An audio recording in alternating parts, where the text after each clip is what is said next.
Recently, the one-year mark passed since the outbreak of a full-scale war in Ukraine, started by the aggression of Russian troops. This means that it has also been a year since we started our humanitarian aid for Ukrainian patients with rare diseases. This war affected millions of people, including those with rare diseases, an extremely vulnerable population. Patients with rare diseases often need highly specialized therapy provided continuously, and it's not always possible during the time of an ongoing armed conflict. Since the beginning of the war, we have been doing our best to prevent Ukrainian patients with rare diseases from feeling abandoned and left to deal with their difficulties alone. We had to learn quickly how to effectively manage such a crisis, and I believe we succeeded. And now we would like to show you what we have done during these 12 months. First of all, we secured highly specialized treatment for over 90 patients with 28 various rare diseases.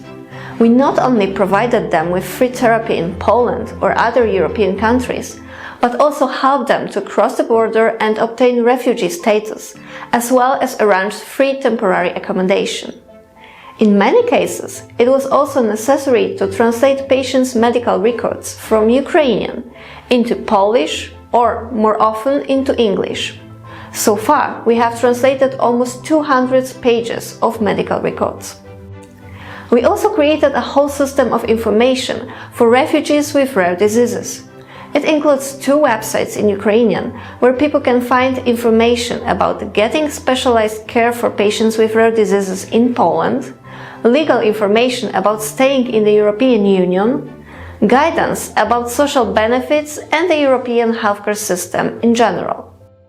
Needless to say, there is a comprehensive Q&A section with answers to almost 50 frequently asked questions. There are also 3 printed brochures in Ukrainian, a Ukrainian-Polish medical dictionary with pronunciation, a leaflet about finding proper care in the Polish healthcare system, and a booklet about social care and benefits in Poland. They have been distributed to hospital wards taking care of people with rare diseases across the country.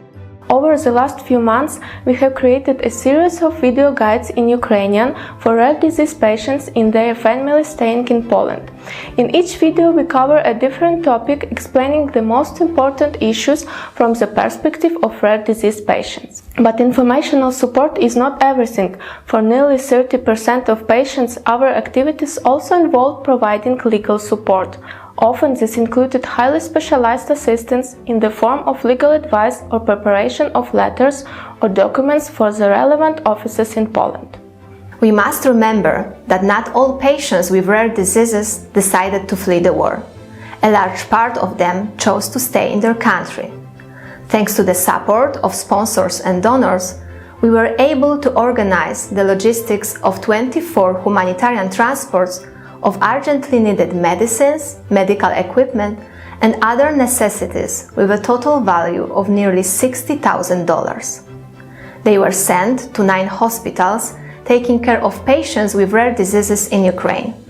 In exceptional cases, we purchased life-saving medicines on the spot in Ukraine. All of that helped Ukrainian physicians to take care of both their patients and internally displaced persons coming from the conflict zones. We assisted in the delivery of power stations to Ukrainian patients that allow life-saving devices to work even during power outages.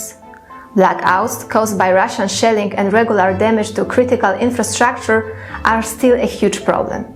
Thanks to the power stations, rare disease patients can feel safer and more independent from external factors. Thanks to the support of our donors, patients with primary immune deficiencies from Ukraine received a dozen infusion pumps and specialized medical equipment that allowed them to administer immunoglobulins at home. But more important than numbers are people and their stories. Among the patients that we help, there is Masha, a 2-year-old girl with Nemahan syndrome who comes from a small village in the Zaporizhia region. There is Nastya, a 7-year-old patient with a rare autoimmune disease. She is from Donbas, from Lysychansk in the Luhansk region. There is also Alexandr, an 18-year-old patient from Vinica with Kabuki syndrome. There is Yehor, an 11-year-old boy from Zviahel in the Zhytomyr region, suffering from X-linked agammaglobulinemia. And there's many more. Each safe patient is a great joy and satisfaction. Each safe family is a motivation for further actions. All of this, all our activities, would not be possible without the support of others. We really want to thank everyone who helped us during this year, but there wouldn't be room in this video to list them all by name. Donors, sponsors, doctors, and our priceless volunteers. You all have a special place in our hearts. Thank you for being with us. Thank you for being there for Ukrainian patients. Slava Ukraini!